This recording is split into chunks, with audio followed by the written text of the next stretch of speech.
panel members, although one is running slightly late, who are very successful researchers from the Faculty of Medicine and Health. We have Professor Paulo Ferreira, Professor Leanne, Professor Julie Redfern, who's running a little late, and Dr. Nicole Rankin. So the way this will work is I'll run through a few questions with the panel, and then there'll be some time for questions and answers at the end. If you have a question, can you please use the question and answer function on Zoom at the bottom to post your questions? And if you have a particular question for one panel member, a particular panel member, if you could just make this clear in the question that you'd like your question to be directed to that person. Okay, so I'm going to start by asking the panelists to just give us a short introduction about themselves. Nicole, would you like to start? Hi everyone, I'm an implementation scientist working in the Faculty of Medicine and Health. My background's in behavioural science. I'm very interested in implementation science and how we use the methods within that discipline to help people transform health services. And a lot of my work is focused at the moment on lung cancer screening. Thanks, Nicole. Leanne? Hello, my name's Leanne Tor, and I'm a speech pathologist by background. I'm a professor of traumatic brain injury and particularly interested in the communication disorders that arise from traumatic brain injury and also aphasia following stroke. We're running a digital health program in developing new tools for working with people with brain injury online, and I'm also the director of the technology program in an aphasia Centre of Research Excellence that's funded by the NHMRC. So we have a lot of technology solutions for working with people with aphasia as part of that program as well. I'm very happy to be here. Thanks, Leanne. Paulo? So I'm Paulo Ferreira. I'm a professor of physiotherapy. That's my background. And I'm based at the Charles Perkins Center and the School of Health Science.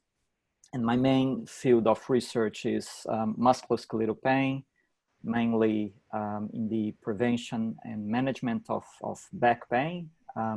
And some of my research does involve the use of eHealth and telehealth solutions to increase access to back pain management for people that really need it. Great, thank you, Paulo. Welcome, Julie. Sorry for all the hiccups. If you wouldn't mind by starting just giving us a short introduction about yourself. Yeah, okay, thanks. Hi, sorry, couldn't find the link anywhere. So I'm Professor Julie Redfern. I'm a physiotherapist clinically, have been working in the area of really cardiovascular disease prevention using strategies of mobile technology and digital technology for a long time now. And having gone back looking through some of the things in my CV, I realized some of my team and I wrote systematic reviews over 15 years ago now in telehealth, really at the time when there was only 1 or 2 trials in the area of internet and there was no iPhones or apps. So I have been in this space for a while, but also have an interest in implementation science. So happy to be here, happy to hear the discussion and contribute where I can. Thanks. Thank you, Julie. Okay, so the first question I was going to pose to panelists was, how have the social isolation strategies to curb COVID-19 altered your approach to doing research? Leanne, would you like to answer that question? Sure. Well, when this all happened, we really did have to sit down and review all our programs of research just to see what the impact was going to be. And there were impacts across a number of programs, but I mean, I think we're very lucky we were working in the digital health space to start with. But the key things that we were needing to do was quickly do some ethics amendments to change some of the in-person conversations that we were planning to have, for example, with a co-design of a new platform that we're building and convert those to online conversations, which really won't affect the project at all. And I think the other impact that we've seen is some of our students would have liked to have been collecting face-to-face data this year, and when it became clear that that wasn't going to be possible in the short term at least, we modified their research so that they're now doing systematic reviews. So I think 2020 is going to be the year of publication myself, because I think that was a reasonable way to keep progressing people's work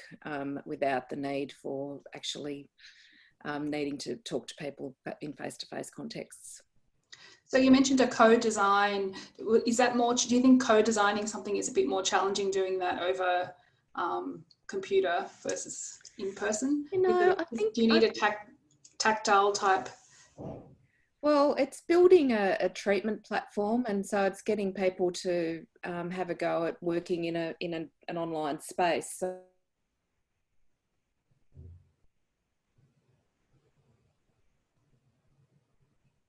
okay, bit of a delay.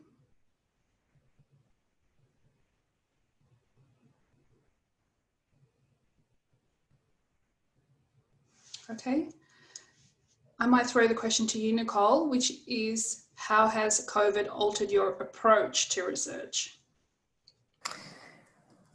Thanks, Mel. So for me, it's been very much a case of, as Leanne mentioned, going back and looking at existing projects and reviewing and seeing where things can be changed.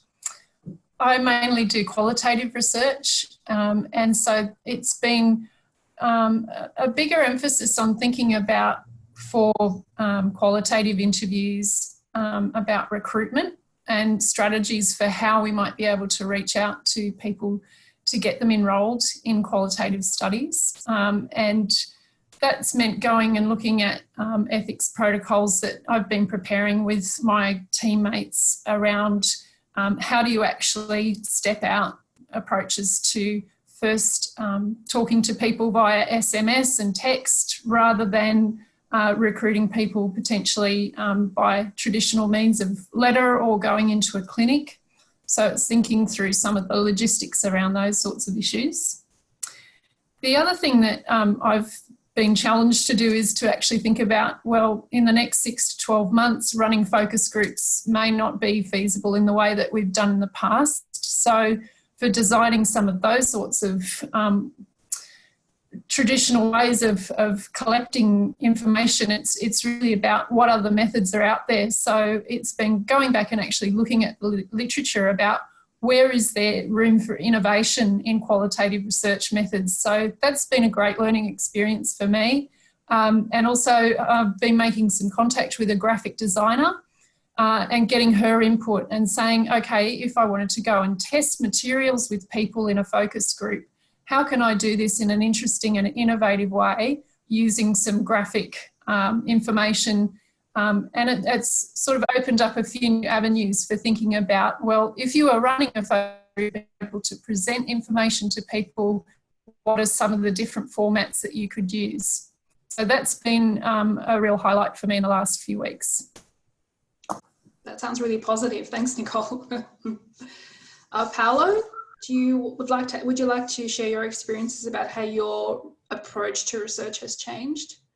Yeah, Mel, I think, you know, with crisis, there is always the potential for solutions to appear as well in things that we never thought before, and all the readjustments, you know, that's probably how, you know, society has managed to survive the big wars and all that. So I guess for us, it was actually a time to probably reorganize the house as well.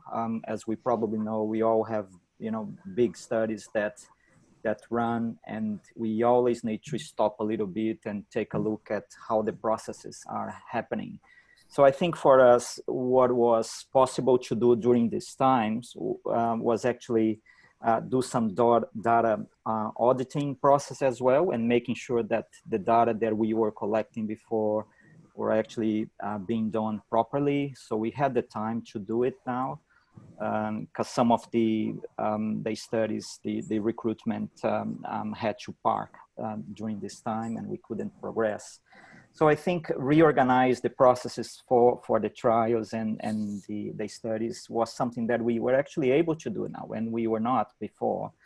I think some of the students as well, we had to rethink what sort of projects they could implement during this time. And I think there is the obvious solution of considering systematic reviews, but also thinking about what data is available out there. And there's so many sources of rich data that, you know, we all can access.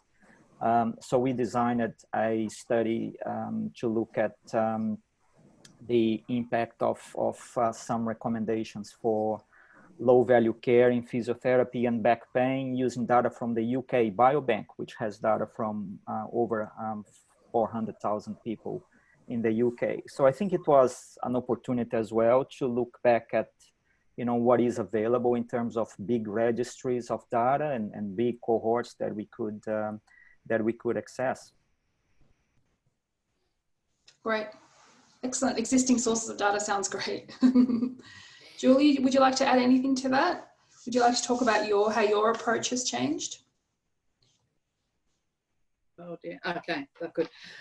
Yeah, look, I think the first thing to say is I agree with all the other panelists, and I had a look who's online, and I mean, I've got to say, amazing participants online out there in the website who perhaps have more experience than me. So I'll touch on some of the things for me and my team and those that I collaborate with. And I think, you know, one of the things that's become very obvious to me is, I guess, who are the can-do people? Who are the early adopters? Who are, you know, trying to embrace this as a concept, being able to work quickly, being able to navigate red tape around research and ethics, and think about how those things can work, I think has been really quite fascinating. And seeing how people adapt and what research projects we can deliver. Clearly, we had to go through our existing projects and think, what's this going to mean? How we were going to revise, which we did sort of project by project. But then my team, we've implemented a whole variety of new strategies to try and support. We've had a bit of a focus on supporting patients with existing conditions during this social isolation and distancing and fear and isolation and lack of access to existing medical services and management.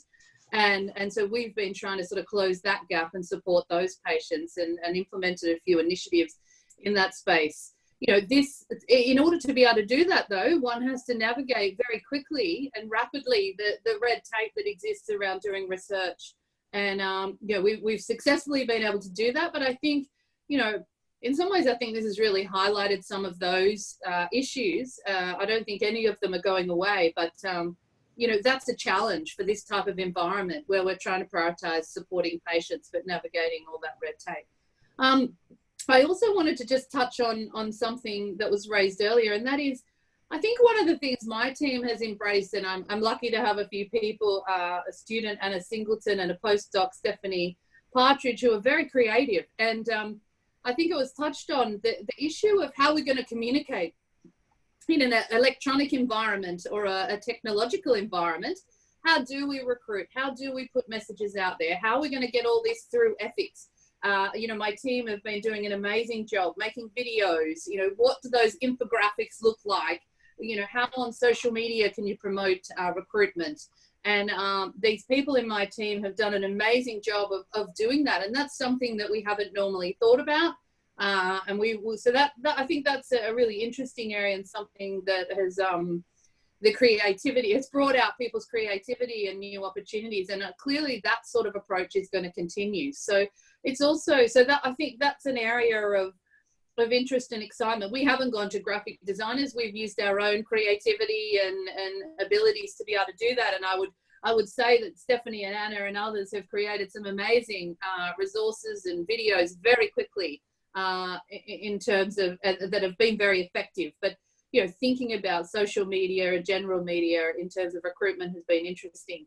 The other thing for me is, you know, there's digital health in terms of interventions, which clearly has been something I've been working on and others working with me. But there's also this now kind of thinking about what is a digital clinical trial, like, you know, what is it, not the intervention per se, but the actual delivery of a trial or a research, and that might be qualitative or it might be quantitative. But you know, what do we need to think about in order to deliver projects without ever speaking to a patient? And this has challenges for ethics and for us, but I think potential benefits for us as researchers as well, although we need other skills. So I think articulating some of this or discussing some of those things is of interest to me. Yeah, thinking about how can we run research projects and never get a patient to sign on those archaic pieces of paper that are consent forms that were developed in the 1960s and 70s. And e-consent has become obviously a crucial thing. So I think, you know, I think it opens up opportunities to change the way we do some of the research, not all of the research, not only the interventions, but also the delivery of the research itself and the collection of data, the recruitment of participants, all of those things need to be revised, and it's an opportunity in order to do that and gain greater traction. I think Stephanie, my postdoc, has a really good example of a project where she's trying to recruit young people with obesity, and the ethics requirements for that project meant she had to recruit, you know, these adolescents who presented at a clinic in a hospital, and sign a physical piece of paper, the parents sign a physical piece of paper, you know, all of these barriers. Yet really the aim of the project is to try and get to, you know, young people who have an awkward and difficult, challenging problem that we don't need to see them face to face. So previously ethics had made her do this sort of face to face and paper style situation. Now she's been able to an amendment where she can go, you know, all to all areas. She can get greater diversity and equity in her recruitment. She can, you know, recruit people digitally, consent people digitally. And it's actually much better in terms of the health outcome and the reach for this particular study and the potential inclusion of people. So I think there's a whole range of things regarding the research itself, as well as the actual interventions. So, but I agree with other things everyone else is saying regarding existing data and things like that. So just reflecting on some of the things we've had. But I think for us and the people that I've been working with, this has been an opportunity. We've worked very hard, but it's been an opportunity to think outside the regular box, to be creative and to think of new ways of doing things. So, you know, I think we've been embracing that, and I know many others have been as well. Great. Paulo, Leanne, Nicole, do any of you have any comments about what Julie said about having these contactless trials with participants?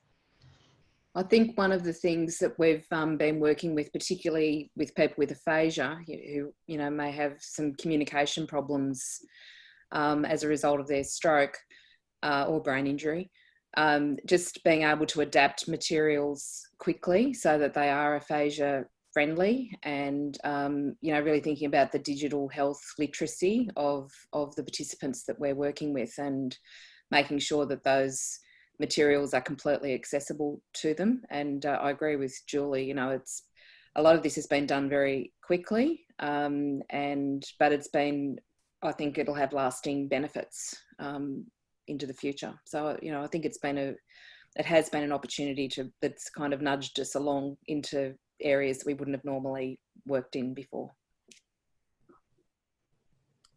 Yeah. Paulo, Nicole, any comments on that?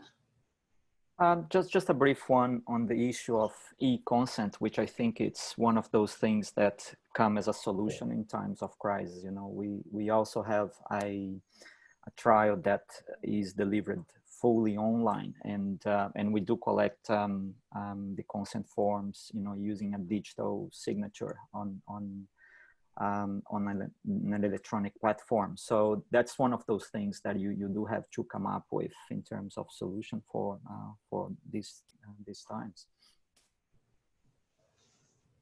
Okay, great. So my next question was going to be, what advice do you have for health services researchers who are not able to visit clinical sites? But most of you have covered that. I guess a lot of you have spoken about recruitment of participants when they're patients or clients or consumers. Does anyone have any experience of recruitment and how this has been affected of recruitment of healthcare providers. So if you're doing health services research and looking at how healthcare is delivered, has anyone had any experience in overcoming challenges on that side? It's Julie, so do you want me to go first? I mean, I think we've been working with clinicians. I mean, I'm a clinician, we're based in an LHD. And I think one of the challenges is that clinicians are having to balance complete restructure of their own care that they're already sort of delivering. And I think some of us as researchers, we are better set up to be working from home or to be working remotely, whereas the clinicians have had to sort of restructure the way the entirety of how they've been seeing patients. So I think being mindful of, you know, but then again, I'm yet to strike a clinician that I've been liaising with and working with who hasn't been, you know, really wanting to do what's best for the patients and trying to support as many patients as they can. So I've seen really good, you know, really good things from clinicians. I mean, I'm a clinician, so it's sort of like, I think, but you know, it's hard. It's a hard time to be a clinician. They've got competing interests, competing challenges, and you know. But I think those of us that are clinicians, you know, I think we always have the public health and the well-being of the people that we look after at the forefront of our mind, and I think, you know, this time is no different, and I've seen people working many more hours than they normally would in order to help people in the community as patients. So I don't have any specific things except, you know, just need to try and all be flexible and will be supportive and understanding. Okay, thanks, Julie. Nicole, do you want to pipe in? Yeah, sure. Mel, I've noticed that in working with some of the clinicians I talk to on a frequent basis that the anxiety has started to subside a little. So a few of my collaborators who work in respiratory medicine in particular were tasked with setting up new COVID clinics and with having to rearrange services and to really do a lot of health service redesign in a really short time space, and it was very pressured. And so a few of them have said, look, I just need to take a step back from projects and to not be there for meetings for a period of time. And I think it's just doing them the professional courtesy of saying, okay, absolutely, let me know when you're ready to come back on board. And to just say we need to, as Julie mentioned, be flexible. I think that anxiety from our collaborators is starting to ease off a little now, and there is opportunities for more engagement. But one thing that struck me when I was speaking to a GP colleague last week was that he had commented on the fact that he felt like there was a very wide range of responses to people staying engaged in research. And his response was, well, I've suddenly got more time in my diary because I'm seeing fewer patients face to face. I have shorter waiting lists. I don't have as many people who I have to see on a daily basis. So suddenly my research productivity has increased. And on the, you know, sort of other end of the spectrum, other people are just experiencing massive overload. So I think on the part of researchers, it's just about helping our colleagues to have greater awareness of what's going on, both within their own professional groups, but also from each of us having that flexibility just to say, okay, I'll check in with you, keep the communication going and let me know what's going to work for you in the coming weeks. Great, okay. Okay, so some people have already touched on opportunities. My next question was going to be, what do you see are the opportunities for digital health researchers in the current environment? Paulo, do you want to expound on anything you've already touched on? Yeah, Mel, I think what is clear for us in our group, maybe because, you know, of the type of research we're currently doing is the rapid translation that we had to face in terms of telehealth for musculoskeletal pain. So, and this actually touches on your previous question as well in terms of engagement with clinicians. What we saw was probably the quickest time to translate what we are doing in 1 week of time, you know, to clinicians. We were inundated with questions from clinicians on, you know, we've got to do telehealth now, and how do we do it? And you know, do you have any guidelines to help us and guide us through the process? So I think that at least in musculoskeletal pain, we know that people who live in rural areas in Australia, access to care is much more difficult. And I think that the opportunity to do high quality telehealth delivery type of research to reach out to those people is, and actually older people as well, who, you know, who can't leave their homes quite easily these days. I think it's probably one of the obvious opportunities that I can see. Great. Leanne, do you want to add anything? Yeah, I mean, I was thinking about this question. I think what has happened, and you know, and it's been a terrible situation to make it happen, but suddenly this huge disruption has made, as Paulo said, it's made telehealth absolutely necessary, you know, central to healthcare. And like Julie, I've been working in telehealth work. We've done, you know, telehealth clinical trials, but it was always sort of a bit of a sidebar to face-to-face. You know, it's sort of like a nice alternative treatment, and therefore funding for telehealth services wasn't at the forefront, and perhaps, you know, government funding support wasn't quite there. Whereas now it's absolutely essential. It's, for some people, it's obviously going to be the only way they get treatment. So I think it's broken down some barriers that we've dealt with over the years, and made it much easier to jump into translatable programs, treatment programs. And as Paulo said, even just being able to assess people online, you know, people would say, oh, it's not quite the same as assessing people face to face. And we'd started publishing some papers. Rachel Reedake, who's now a postdoc with me, she spent a lot of her PhD doing equivalence and demonstrating that a telehealth assessment was equivalent to a face-to-face assessment. And that's just absolutely critically important now that we know we can assess people reliably, and then we can offer them treatment that's going to make a difference for their everyday outcomes and their communication. So I think it's just pushed the envelope so that we can now do a lot more. And I honestly think that the other benefit of what's happened is, clearly, if you're in the telehealth space, you don't have to be just sitting in Australia. You know, it has international implications. And so our collaborations with our international colleagues in this space are only strengthening, because everybody in the world is dealing with similar issues. So, you know, the work that we've been doing with professional associations around the world. So we have Speech Pathology Australia here, but we have ASHA in the United States, and ASHA has 200,000 members who are speech pathologists, the American Speech and Hearing Association, the Royal College of Speech Language Therapists in the UK.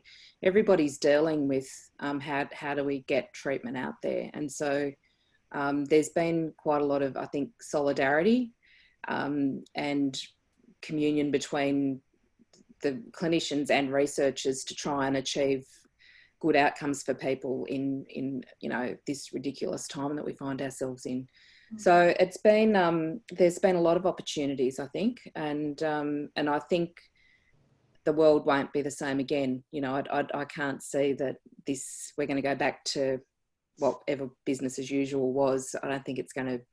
I think changes are going to persist beyond this time. Okay, so I might actually ask Nicole and Julie, as implementation scientists as well, you know, this rapid transformation in healthcare, do you think that this is likely to be sustained post-pandemic? Nicole, would you want to? Sure. Yeah, look, Mel, I think Leanne's absolutely right. There is no back to the old way of doing things. The new digital health approaches to providing care to patients is going to become the new normal.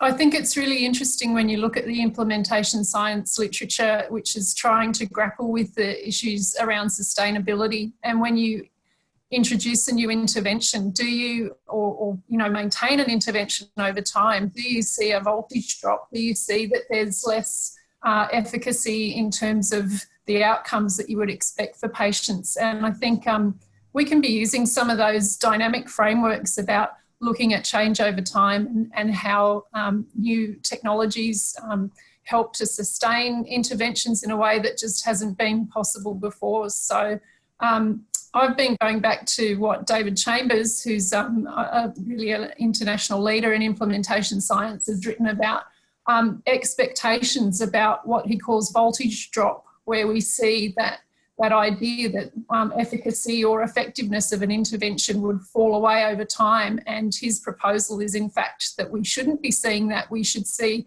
instead that we focus on adaptation and how interventions can be adapted for new contexts. And I think there's some great ways we can think about using those implementation approaches to how we measure sustainability over time. And Julie might want to add to that too. Oh yeah, I mean, just quickly, I don't think I need to add too much. I think to reiterate Leanne's point, I think the concept of eHealth literacy and how we present information to people is something that, you know, does require, you know, we're only just starting to get into this space, and it is a complex space. And now you add in the digital health component into that. So I think that's an important area, and it will be an important area for health services research, but all research. The other thing is around, I think, health services research, which I kind of touched on a bit as well in terms of just clinical research as well, is the ability to collaborate now. And you know, the ability of the workforce, you know, potentially more organisations becoming more comfortable with people working remotely opens up the opportunity to collaborate and to employ people who may not live around the corner from the workplace. And this opens up ability to engage with people more than we did before. I know we have typically been good at this, but I think even more widely in terms of keeping these strategies going, I think everyone is kind of saying yes, absolutely. So yeah, I clearly think this needs to go on. I think it took something like this to actually get these things funded that people have been talking about now for years and years and years. And I think it's great. And to the credit of the government that they have acted very quickly with these sort of technology things. Did I drop out there? No, it was good. Oh, so I think, you know, I think it's to the credit of the government, how quickly they worked, how quickly they get these, you know, these things in place for allied health providers, for general practice, you know, providers around being able to deliver. I mean, I'm a physio. On Monday, I delivered several of my own clinical patients' care using telehealth, and you know, it's so simple. And to the credit of the systems that enabled this, you know, really quickly. So I think, you know, that's to be recognised here as well, and I have no doubt that will continue to be embraced. Okay, good. Okay, this next one's a bit of a tricky one. My question is, do you have any advice on what opportunities there are for researchers or the faculty as a whole to enable long-term implementation of digital health post-COVID? Paulo, do you have any thoughts on this? Well, I think perhaps the digital health network is a good avenue for this, Mel, and you know, we're all constantly engaging in discussions about how to best implement digital health research and how to translate the findings of our research as well. I think that you know, people who are also at the university level engaged with other academic areas more heavily, such as teaching, for example, I think there are now opportunities to implement programs of research that have also a teaching focus as well. One of the impacts that was quite obvious with COVID was the reduction in clinical placements for our students, for example. In physiotherapy, we saw that very clearly. And we have been approached by the work integrated learning team to perhaps try to consider some adjustments in our research projects to actually engage students in our telehealth projects. So all of a sudden, we now have the opportunity to implement research that probably can engage not only health practitioners, but also students as well, and transform what was previously something very narrow-minded in terms of answering a research question to now trying to actually solve some more educational and work-related issues in implementation. Nicole, thoughts on other opportunities? Thanks, Mel. Look, I think there's wonderful opportunities for us as colleagues to collaborate on new projects. And I think one of the things I've noticed from talking to some of my mentors in the last few weeks has been around the quality of communication. So there's been a lot of focus on, the need to have vaccines and therapies in response to COVID, but are we doing any of the research that we really need about the quality of communication and how patients and clients working with health professionals may need really basic information about training in using digital technologies? We can't make assumptions that everybody's tech savvy or that they have the skills that are required. There was a really interesting article on the Guardian website this morning talking about where they're interviewing a GP who said, I've spent 40% of my time teaching my patients how to actually use Zoom, how to use WhatsApp, how to use the different platforms. So I think it is about going back to basics and really remembering some of those things that my colleagues have already mentioned on the panel today. We can't assume that there's equity of access and that everybody has that ability to engage with digital technologies. So let's go back to some of the fundamentals about quality of communication. Great. Leanne, would you like to add anything? Yeah, I mean, that's been a big thing, particularly when you're talking about the populations we're dealing with, which are people with communication difficulties anyway.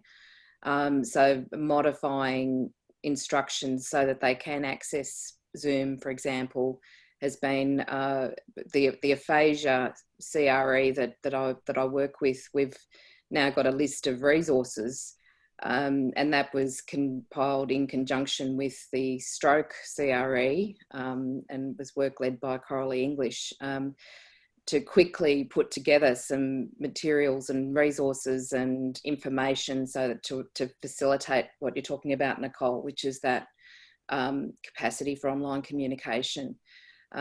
So I think we're doing that. We've got demonstrations of what it's like to run an online Zoom group with people with aphasia.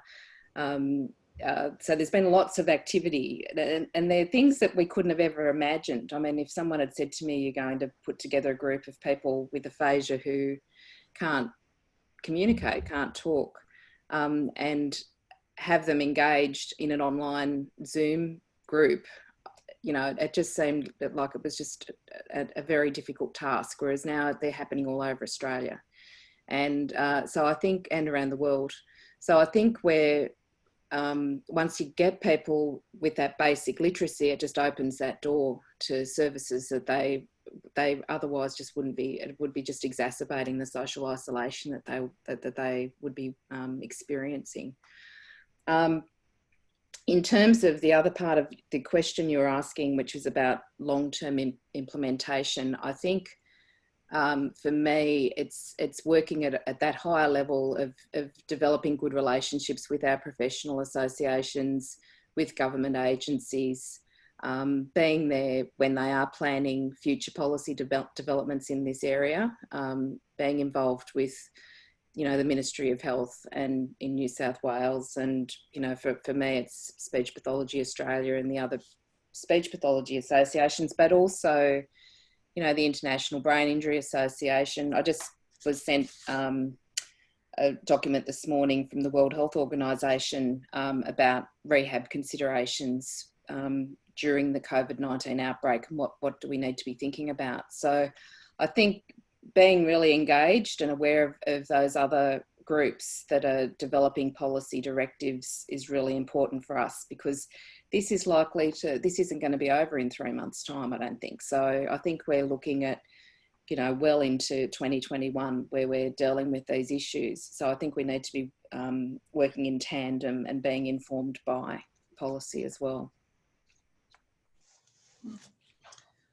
Okay, my next question is about HDR students. So I might ask Julie this. I mean, it's been touched on a little bit Paulo mentioned systematic reviews and using existing data. Can you share any other advice on supporting HDR students in the current environment, particularly those that might be towards the end of their candidature or close to submission? Sorry, I was looking at the chat, so I had to close that first. Yeah, look, I mean, really good question, really tough time for those students. Perhaps, you know, I've got one of my own. She rejigged what she was doing so that she was able to follow up her participants via phone. I've got other students who are focusing on reviews. I've got other students who are due to hand in, and that's been working really well for them. You know, I've got another one, you know, working from home and saying, you know, she's actually found it a really productive time to finish off a review, get some background done, and, you know, we can share that and link together on the phone and revising things. So you know, with the students that I supervise hasn't been a big issue. I think in some ways a little bit tricky. I've got a variety of honours students as well, and I think those students have found it quite challenging. They've only got a year, so for them, you know, we've really had to, you know, and then that's taken more of my time, I suppose, because we've had to quickly try to rejig things for them, and then perhaps not as experienced as the HDR students. And so I've found those students a little bit more challenging, and they have less, you know, you can't just think, all right, well, we'll start with the, you know, the systematic review and shift to they've only got that sort of one or maybe two pieces to their project. So for me, that personally has been a more challenging group. And, you know, I think they're under a little bit more pressure with the very short time and you know, the unknown. I haven't found, for me, the HDR students hasn't been a big problem.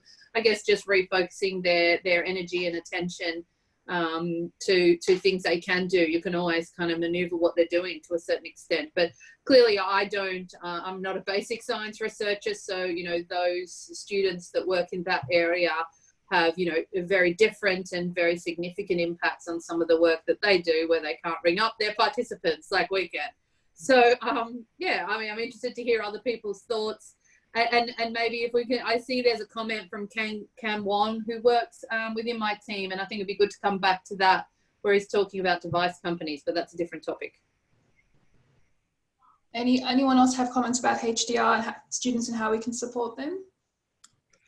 I think that the key thing is to, you know, if there are HDR students online, to talk to your supervisor and really look carefully at your timelines. And, you know, if it looks like we've had a number of students who have suspended their candidature, and that's okay. You know, if that's a solution in the short term, then we have a break. Or if there's some, like I was saying earlier, if there's some other thing you can do with another systematic review, or another student I'm supervising, she is now going to be harvesting Twitter data about the topic that she was interested in. So you know, that you can be creative and still have really interesting results, and that will tell us about, you know, the international narrative related to the topic that she's studying. Which is virtual reality, actually. And so I think there are creative ways. The other comment that I wanted to make about this topic was for students, particularly if they are towards the end of their candidature, to be alert to postdoc opportunities, because there is a lot of new initiatives happening. There's a lot of money being released because of COVID-19. I know there's New South Wales Health have released some information about grant opportunities. So there may well be opportunities available to PhD students who are about to graduate to continue on with their research. So it could be an opportunistic time for them as well. But I think the key thing, I mean, everybody that we're working with in our teams, they're under all sorts of other stresses. You know, like research doesn't happen in a bubble. Many people are working at home with young children. They've been homeschooling. They've been, you know, they've had all sorts of other demands on their time. It has been stressful. You know, it's been a difficult time. So I think for supervisors and HDR students to acknowledge that and say, you know, life is not normal at the moment. And so how can we adjust what you're doing so that it works for you? And, you know, to keep your eye on the prize at the end. You know, we will get you there, but to be understanding and compassionate. Yeah, Mel, I just want to add to that, Mel. I think one of the things that perhaps is quite complex at the moment is how our international students are reacting to this. You know, because most of our local students, they might have the family support around, and so they might be, you know, home, but, you know, family surrounding them, or they have friends that they communicate more often. I think one of the things that I was a bit concerned in my group was actually how to best support the international ones. And we had case of students deciding to go back home during this time, and you know, we had to support them, and things are still working well. And some of our international students, they, you know, they're pretty much at home and with no access to close friends or family around, and that can be really, really complex and tricky. In our group, I decided to set up a very simple and quick sort of mood assessment scale and ask students to rate their mood on a weekly basis so that I could monitor the group. I mean, there are some personal issues related to this, so if they were not comfortable with that, if they wanted to give me a call separately, that was just fine. But one of the reasons behind this was just to monitor those that are even more socially isolated than the others, and particularly the international ones. Wow. Thanks, Paulo. Okay, so I'm just going to ask one final question before we tackle the questions that people have posted. So I'll just ask you to share perhaps one final tip or piece of advice for the attendees on managing research over the next few weeks, months. Final tip, Nicole?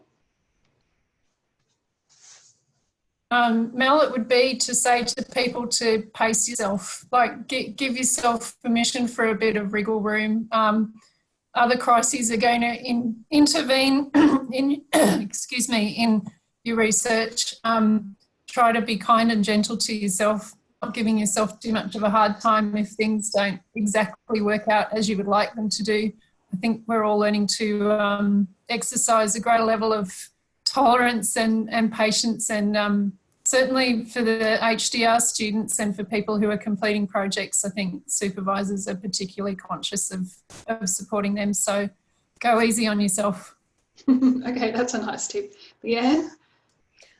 Well, that was my first one, so Nicole's stolen it. But so I did have take time out for yourself as a strategy, but I also had make time to talk to a mentor or colleague about what you're doing, and I think we can all benefit from that, because one of the issues I'm finding in this time is where I feel like I've been working more than I ever have, and I've been swamped by lots of different issues, and having lots of, you know, extra conversations with people, but it's important to take some time out and think about the big picture, about where you're heading, because you can get caught up with all the little day-to-day stuff. So I find talking to mentors helps that process of sort of being able to step back and think, what am I doing? What am I wanting to achieve in, the next 12 months or 2 years?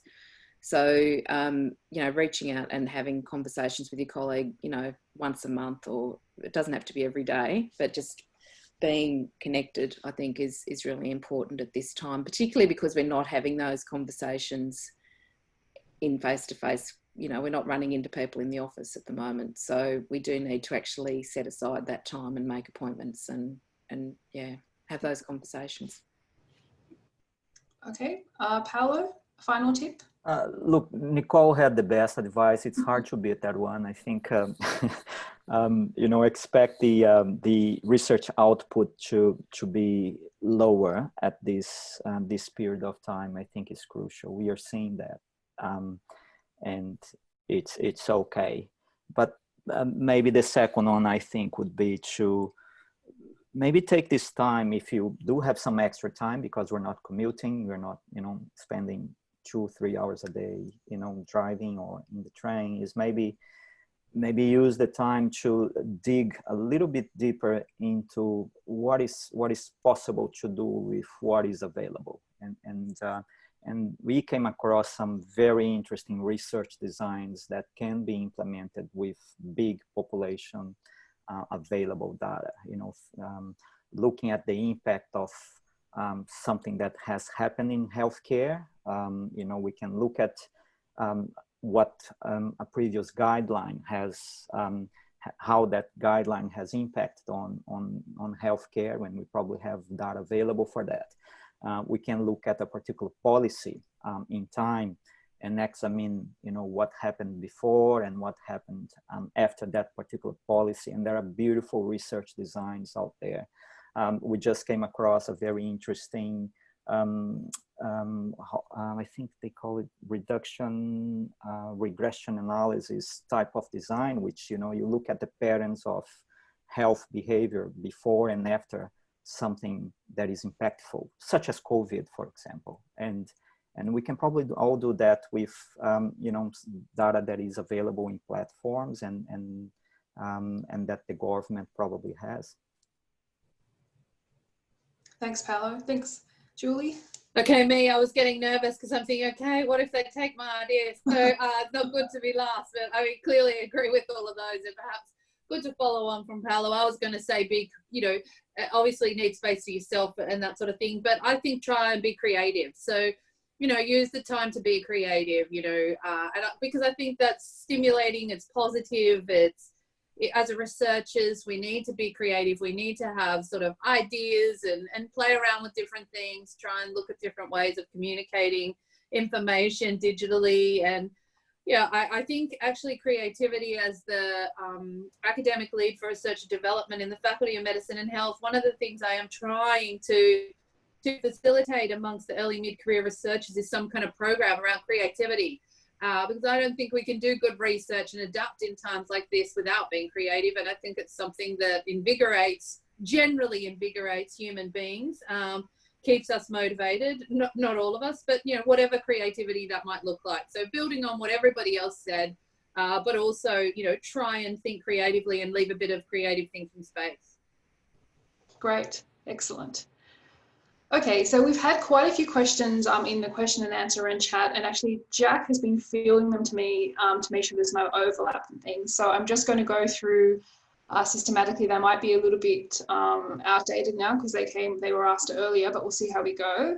So there was an early question for you, Leanne, which was regarding changing student work toward SRs. How are you coping with the delays in registering those SRs? So systematic reviews. We're finding Prospero is pretty slow anyway, so I don't know that it's any worse because of the situation we're in. So we're putting in registrations and waiting sometimes months. So it's not really, I wouldn't say that would be impeding the process. We're still going through that process, but proceeding with the systematic reviews anyway. So it's not really impacting us. Okay. There was a general question from Tim Shaw, but I think it's probably been answered, which is, I think it's important for us to seize the day as a collective of researchers to set the agenda for digital health moving forward.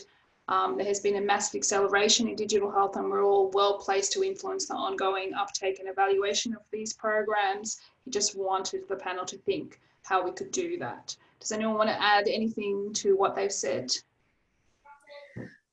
I'll just go first. So, I mean, I thank Tim for his comments. Clearly, he's, you know, very experienced and the leader in this space. And I agree with him fully. I wanted to just probably take that chance to put a caveat here. And that is, you know, there is also a lot of evidence that all of these digital health interventions, not all of them are evidence-based, not all of them are effective. And, you know, usually I give a lot of presentations and write a lot of papers regarding digital health, and many of them don't have a positive outcome when we run the clinical trial, and that may be the nature of what is a primary outcome and how suitable is it. But you know, I also think we need to be mindful of the limitations of digital health. Just because this situation has arisen, and obviously I do a lot of research in digital health, so I'm very supportive of digital health. But I think we also have to be mindful, and we also have to use the opportunity to make sure what we're promoting, what we're spending money on is actually effective, efficient, you know, and useful. That we don't want to spend millions of dollars on building things that perhaps, you know, a person could have delivered just as well. So I think that's just something to be mindful of, just on the back of Tim's comment. But clearly I agree with everything that he says, but it's not a time to just, you know, no holds barred to go, everyone needs to convert everything to digital health, because not everything is proven at this stage. And in fact, some things are not shown to be effective. So yeah, just to comment there. Thanks, Julie. Tim's written a comment, he agrees with me, so that's lucky. Okay, that's good. I agree with you also. Anyone else have something to add to that? The only other thing I would like to add to that is I completely agree with you, that we actually don't have a lot of very rigorous scientific research into telehealth interventions, but there is definitely some. But the other important thing to take into account is the participants' experiences, and making sure that we listen to the participants in the studies that we're working with, and making sure that what we think is a good idea is a good idea with them. And we seem to be, in telehealth particularly, it is about, you know, a person's perception of the therapeutic alliance, and, you know, making sure you measure that, and measuring whether it's a feasible thing for people. Are they satisfied with not coming in all the time to the clinic? Do they want to be at home? So really, I think we're in an extraordinary time right now, but one of the factors we found in some of the work we've done, and Rachel Redaker has just published this work, was some people like the face-to-face to start with, and then they're happy to go into the digital health space. So, you know, it's not an all one size fits all type approach. So I think we need to be really aware of that as we're moving forward with this kind of work. Okay, great. Just a quick comment, I think, related to this as well. Now, I guess it's going to be crucial more now than ever to, I mean, not only assess the quality of the evidence coming from digital health, but also to map what's happening. Maybe this is different, you know, across different fields, but in musculoskeletal pain, for example, it's a very fragmented field. You know, we've got people doing small and big scale type of research in that all over. And we come across, you know, some of these examples in conference, for example, or when we speak to all the people. So at least in my field, I think it's going to be really, really important to map what's happening, who is doing what, and perhaps coordinate that in a better way. I think we'll need funding for that. It's not an easy task. It's something that we'll probably need to approach you know, the government for something more structured. Maybe this happens in other fields as well, in speech pathology or in rehabilitation or in cardiovascular disease. But mapping and coordinating what is happening, to me, it's the biggest challenge that we have. Thanks, Paulo. We have a question from Catherine about opportunities, but I think that has been answered. We have a question about, from Andrew about implementation science frameworks. Nicole, if you have any advice on that? Mel, in terms of evaluation of technologies and what's happening, I think there's some really interesting work out there. I have a couple of students doing systematic reviews looking at how interventions have been evaluated using Inola Proctor's implementation outcomes framework. And so that's focused on 8 different domains around acceptability, appropriateness, feasibility, fidelity, cost, and then looking at longer term adoption and how interventions are, she uses the word penetration, which I think is kind of an unfortunate choice, but it tends to be more in terms of longer term adoption and then sustainability. So I think Proctor's framework and some of the tools that goes along with the work that she's doing is really useful for people to use, because it gives us a nice way of tackling what the implementation outcomes are, rather than the service-based outcomes or the patient-focused outcomes. If people would like that resource, I can make that available for sharing after the webinar. I think it's a really useful one, so that would be one of the ones. And I know Trish Greenhall's work around the NAS framework about the failures around technology and the successes of technology is another one that people have been using a lot.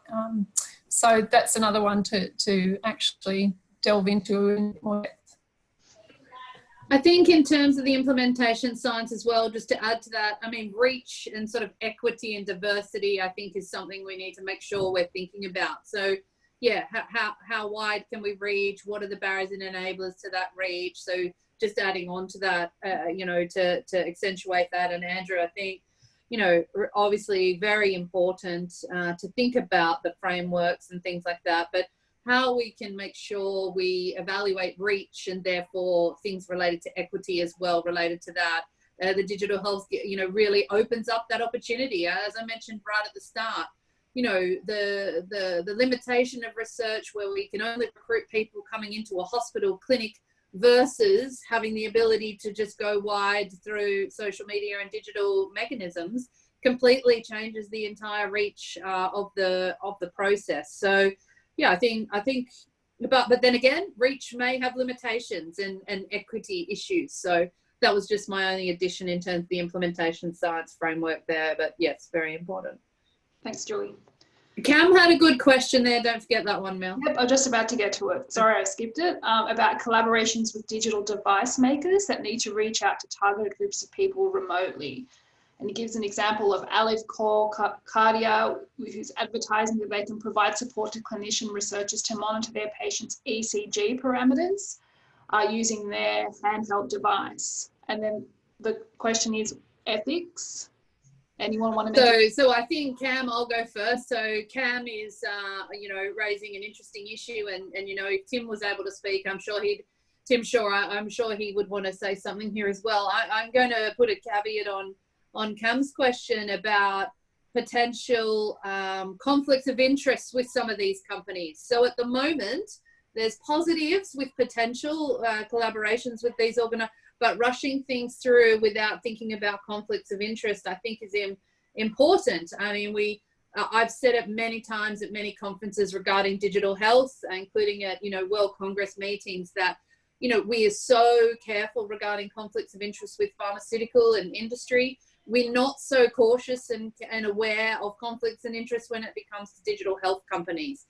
So I think we as a community have to get better at being able to manage that, be aware of it and understand it. So then there's sort of the ethics of working with companies and tapping into some of those. So I think, to me, conflict of interest in commercialization, some of these companies trying to make a lot of money is a potential advantage, but also something we have to be mindful of and explore and understand as we do research in this environment.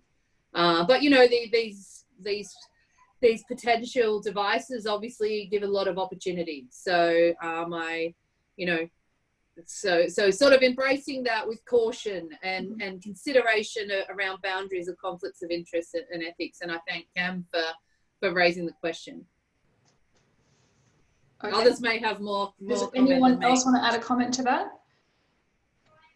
No? Okay. Yeah, I'm sure Tim would love to say something, but he's not able to say something, right? That's good. I like this. Yes, well, we could give him audio if we like to, but maybe we'll move to the next question. Okay. He did actually. This is kind of a good way of doing things, right? We can pick and choose who gets to say something. He did actually just respond saying you do have to be careful with conflict, but you can't do digital health without industry partners. Yeah, a perfect okay, answer. well, that's a great response, Tim. Thank you, Tim. Okay, the next question is about, what might be the impact of these adjustments on study findings, given that the move to the tech alternatives may exclude those study participants who don't have the needed IT access? So we did talk a little bit about this already. Will our study populations be vastly different following these adjustments?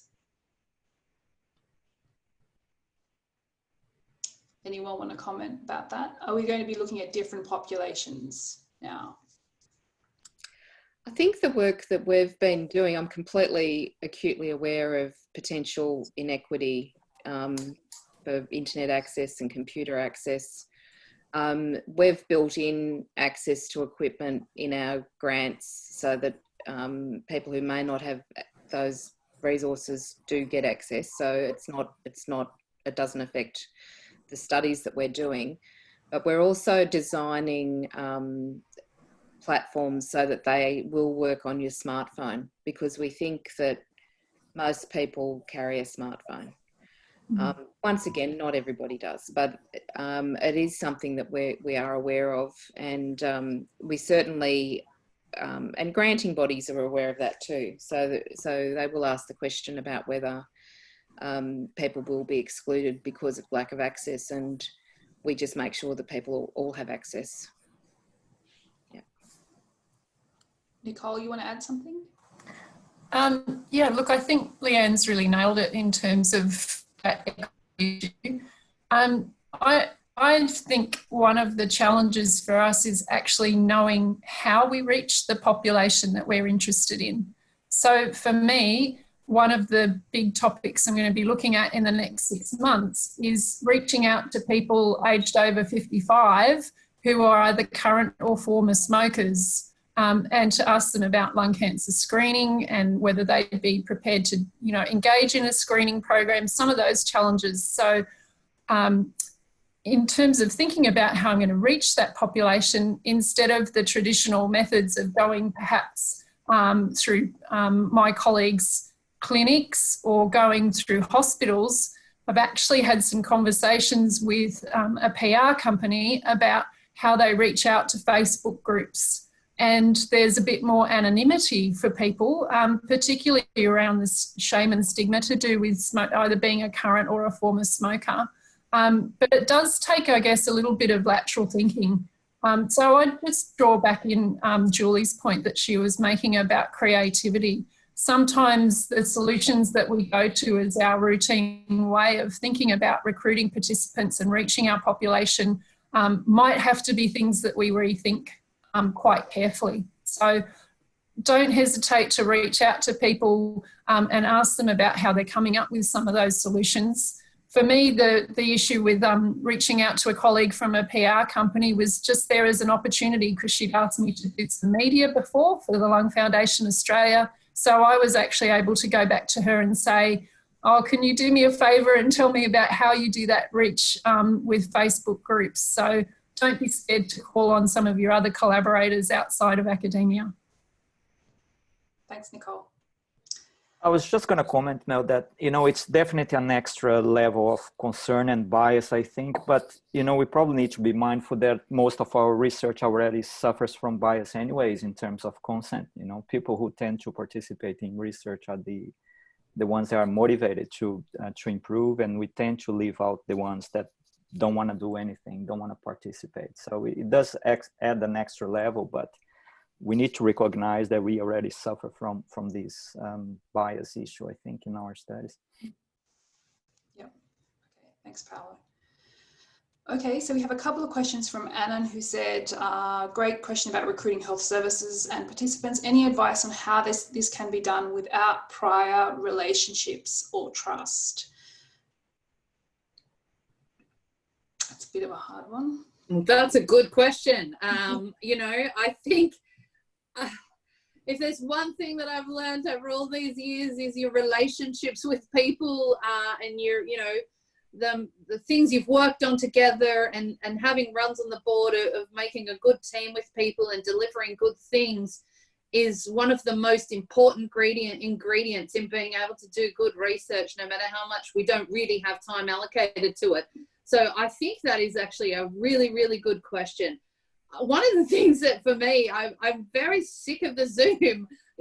Whilst at the start it was all fine, but now I'm kind of very tired of the Zoom and the video. And I guess I've found the phone to be a little bit more personal. And when I want to kind of have a little, even though potentially it's personal on Zoom, I don't know. So certainly keeping the phone calls going has been something of use to me. But I think that's a really good question. It's a difficult time to form relationships with people. Conferences aren't happening. They're happening virtually. And the biggest thing we get from a conference, isn't it? It's standing around the coffee between sessions, or, where we get to talk and collaborate and not just hear what people are doing and then move away. So I think that is probably a great thing to think about. And I don't particularly have any answers, to be honest. And, all these Zooms is probably not the answer at the moment, although, maybe some people are not as tired of it as me. But, talking on the phone to people has certainly been something that I've been utilising more than ever before, actually, to sort of make things happen. But interested to hear what the others think, because I think that's a good one. I just want to say that I'm not going to lie that, COVID, I think, made me slow down a little bit in terms of the number of connections and networks and relationships that we have. Like if we didn't have COVID, we'd probably be attending, conference throughout the year and so on. And I mean, it's great, it's part of the job, but I'm not going to deny that it has forced me to maybe, slow down a little bit and focus on a smaller cycle of people and perhaps strengthen the relationship in those circles and perhaps look at just having a little bit more time to breathe and focus on what I am doing instead of benchmarking, what I'm doing against the others, which we do all the time. Great, that's a very positive spin, Paulo. Thank you. And there was a follow-on question about what might be the implications of flexibility necessary in working with health professionals, example, completing projects on time and within budget. I think these are things everyone's kind of battling with. Any advice?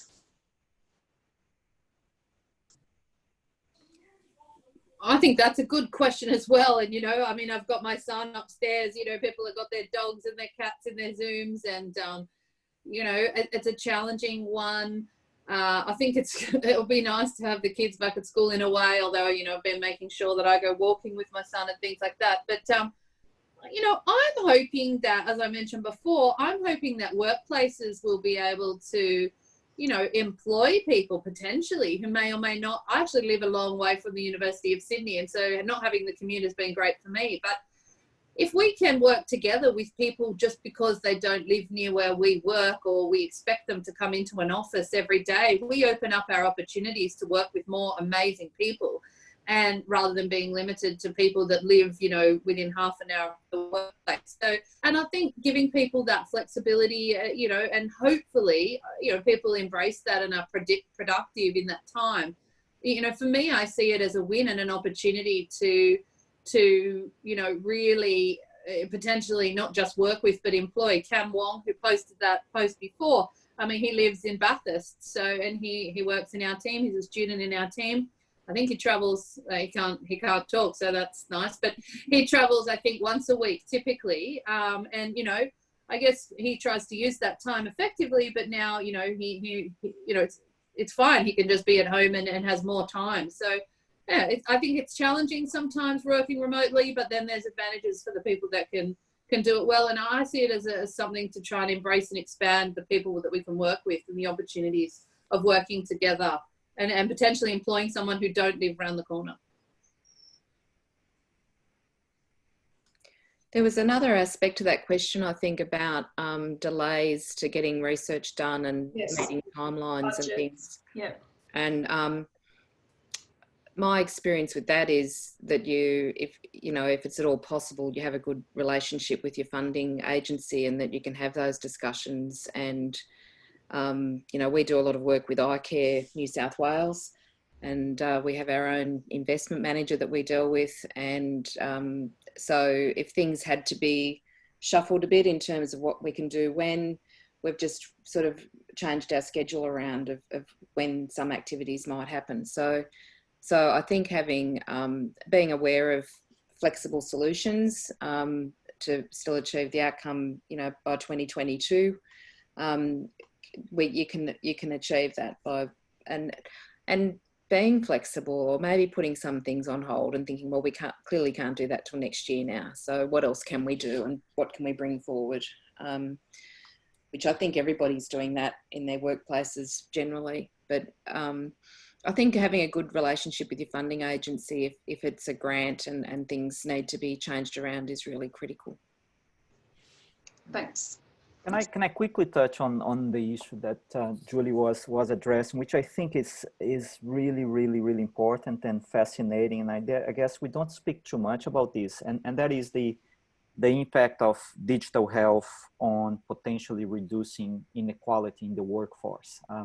We talk a lot about patients and who benefits from this in terms of, you know, the management side, but also in the workforce. I think this is huge. You know, we have working parents, for example, that are now able to you know, to participate in either studies or healthcare delivery because they can work from home and they have the children beside them, or, you know, they are able to deliver that. So you know, people who cannot afford living close to university campi, you know, because, you know, they have to live far away, or people who are working parents, or people who cannot come to this country, but, you know, they could definitely contribute significantly to what we do.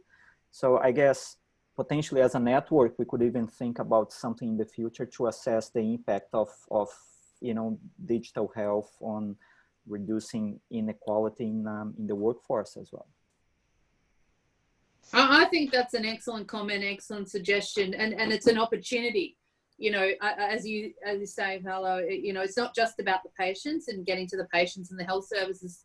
You know, we can utilize this in terms of workforce, you know, diversity, capacity, creativity, opportunity, and you know, I see that as a real potential that, you know, to work at the University of Sydney, you don't have to live in Sydney or in Ashfield, you know, 10 metres, you know, or in Camperdown.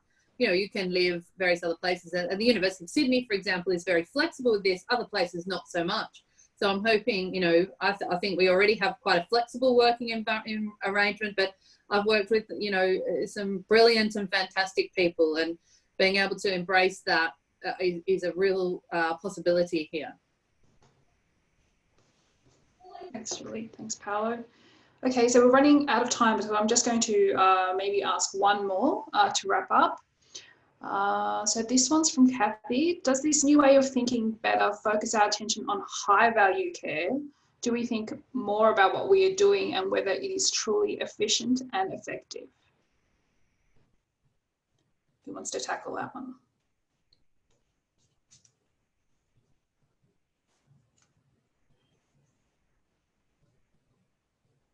it's a big question. Nicole? I'm just trying to find that question so I have it in front of me. Is that on the chat or an email? I think it was in the Q&A.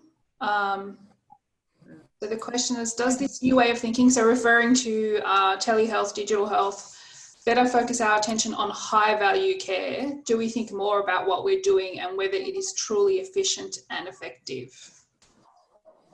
I mean, I think we all think about that, and we need to keep thinking about that. You know, efficiency and value in terms of value to people as well as financial.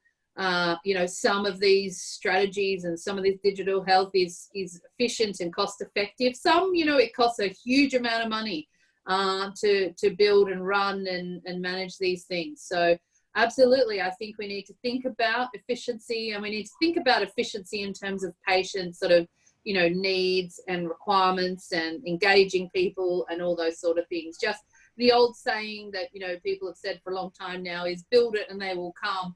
Just building apps, you know, and then saying you're innovative in grants, you know, I don't usually score them very well. So, you know, it's much more than that. So I think, yes, it has to be engaging and relevant and all of those things. So absolutely, efficiency in money, but also efficiency in usefulness and things like that. Thanks, Julie. Nicole, sorry, there was a bit of overlap.